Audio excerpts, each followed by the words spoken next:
The most amazing thing about living on a boat is how it opens the world to you.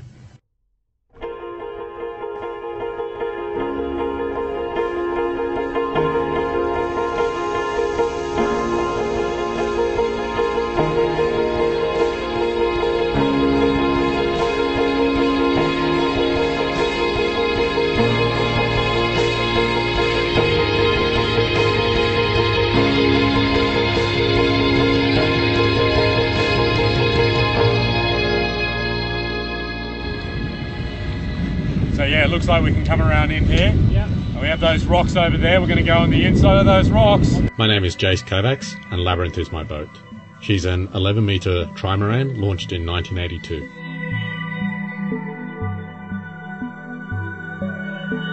I bought Labyrinth in March 2013. My partner Jolene and I were travelling in Southeast Asia when we found Labyrinth for sale.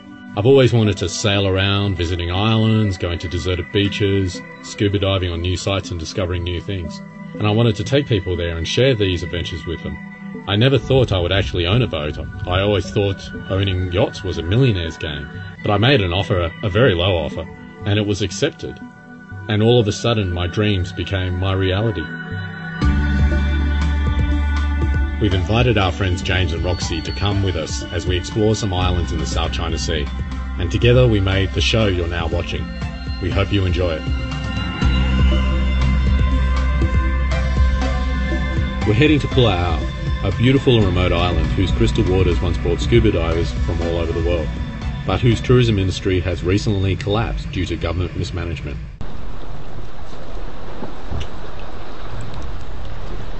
So we're going up to the township of Our up here, and I know there's a couple of buoys just off the jetty, so what we're going to do is do a pass by, see if any of them are free and if we like any of the conditions. Then we'll loop around and come in, and if you can hook one up, yep. Basically just get it over the nearest cleat. Alright, we're on. One of these.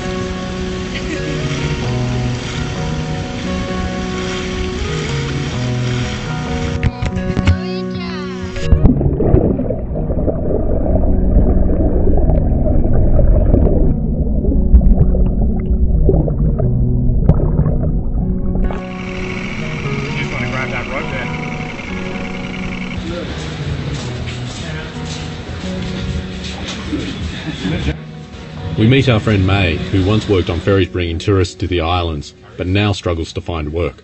First time I met you was 5 in the morning. Yeah. It was a big storm, and I was tying wood down on my boat. It was going to blow away, and you just came up and like, what are you doing? Yeah. Well, I tie this down, you came up and you helped me tie it up. Yeah, that's right, you helped me first time. May wants to show us around the island.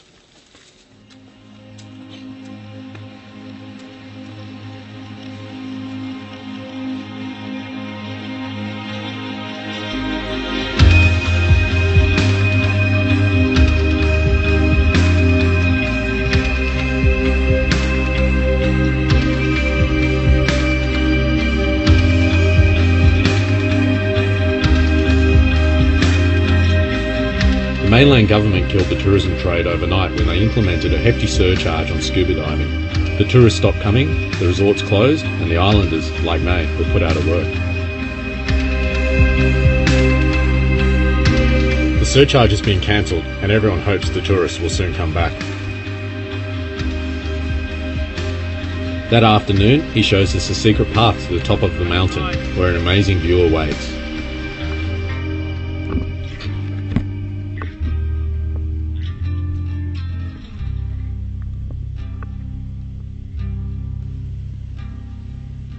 It's sensational. We stay there for hours just marvelling at the beauty of the place.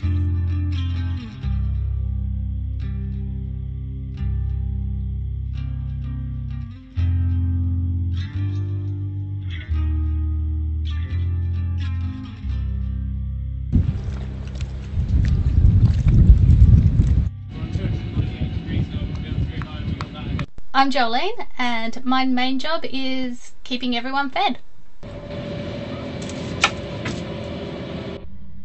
Since we're out at sea a lot of the time, we can't get a lot of things, so I've learnt to make my own bread, which is a lot of fun. It gets so messy. I make cheese. I've got a yogurt culture that's over 200 years old from Turkey. From that I can make a whole range of things. There is a whole art to keeping food for weeks at a time. It's a very traditional way of life.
Yeah, I don't know, there could be like house rooms in amongst all the people and trees down here, couldn't there, that we just haven't seen.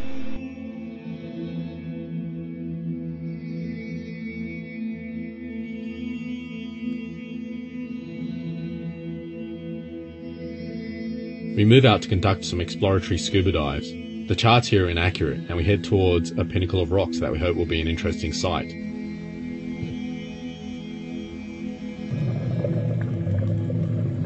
Jolene keeps a close eye on the depth gauge. Jace! Depth less than 10 metres!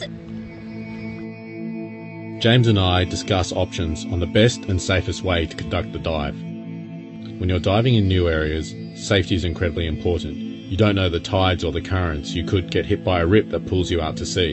And since we're all alone out here, there'll be no one to rescue us. We decide that the best way to do it is that Roxy and I will stay on the boat as surface support while Jolene and James explore the new underwater world.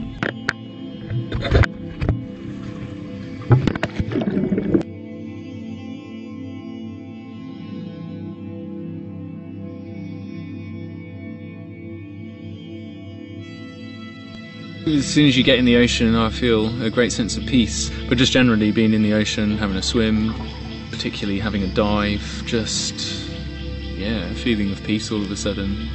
You're just in the ocean and it's amazing. It's an incredible environment. Over time, something that I started to observe was the variety of fish and the personalities that they have. Different species do different things, and they do those things over and over and over again. Diving the same site multiple times, notice certain individuals that would do the same things or have the same hangouts and behave the same way. Schools of thousands of fusiliers raining down on you like some sort of biblical storm. It all sounds very dramatic, and there's a reason for that, because it is. And yeah, that takes a bit of beating.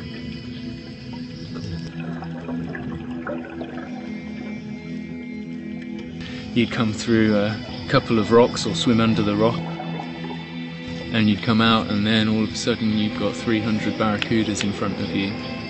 300 barracudas swimming around you, swimming so close to your mast that you could tickle them on the belly and they just wouldn't care. They're just all there. And I challenge anyone to see that and say that's boring. And it's epic. It's really epic, you know, you see these things and it blows you away. Yeah, got him, he's in between the two islands.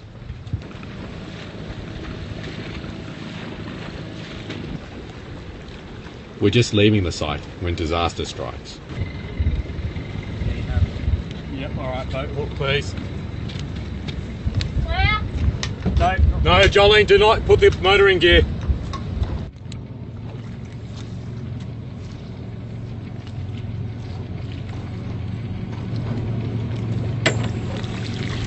James, can you get this off here? Yep. Jolly, if you keep an eye on those rocks and let us know if it's getting nasty.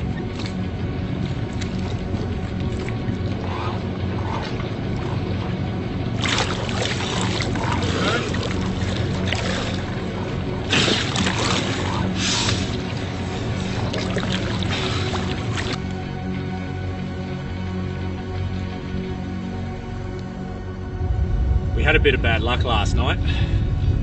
Boat hit a stray rope, wrapped around the propeller, and bent the bracket out of shape. The boat's immobilised, and we're 40 miles from the nearest major town and 60 miles plus from the nearest dry dock where we can pull it out of the water.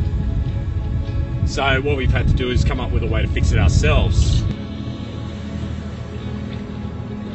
Stem thickness, 15 millimeters. Okay, shaft diameter, bracket diameter, bracket length, stem length. Okay, great.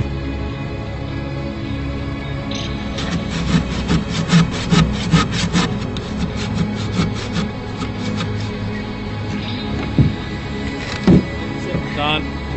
Thank you, James. All right.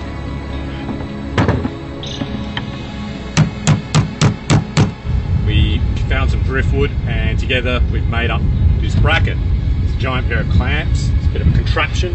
I'm going to put it on underneath and use the boat winches to try and bend it back into shape.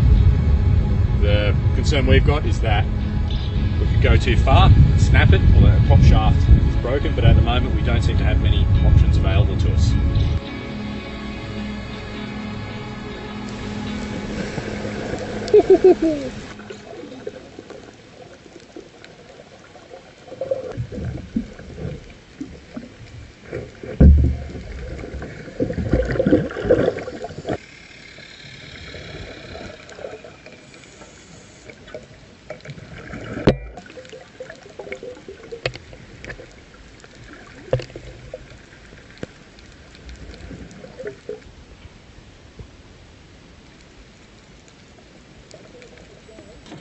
Hang on.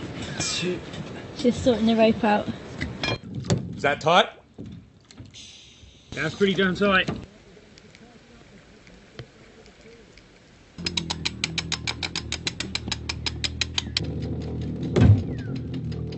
Stop. Yep. Alright, hold there, it's pulling and I need to adjust. It looks okay.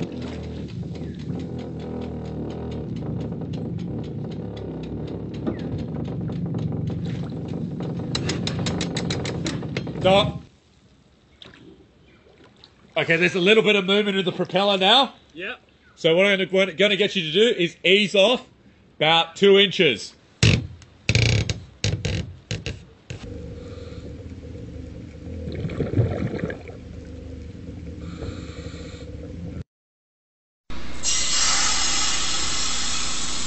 Okay, pancakes are done on a low heat, so about this level of flame, and then him. And he doesn't stick. No, that's too short. It's Friday now. Me and James have been under the boat for the last 2 days, bending the bracket back into place. We've done as much as we can, and it's time to bite the bullet and give it a test. James, Jolene, you ready? Good! Putting it in gear.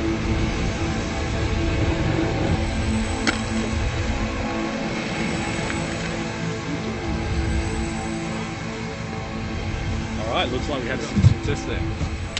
We're both. Rocks, hi. High five. The most amazing thing we've seen is when we found a dozen cuttlefish mating. Yeah, it was the last dive of the day, and Jolene and I saw a single cuttlefish. We followed it, and then there were 2, and then there were 3, and before we knew it, we'd found over a dozen fighting, mating, and laying their eggs. They're masters of camouflage, able to change their shape and colour to communicate and hunt. The males get all strappy and spiky when they're showing off to each other, and then they get all sandy and smooth when they're wooing their lady. They can split between the two, so they only show the lady their sensitive side.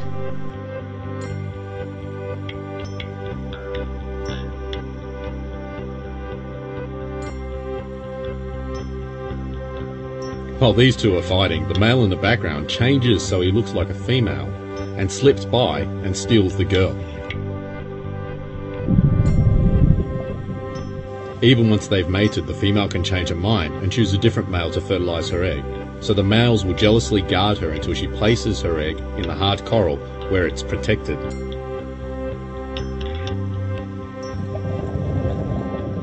They're usually very shy, but these guys just did not care. They were swimming 15 centimeters from me. It's awesome!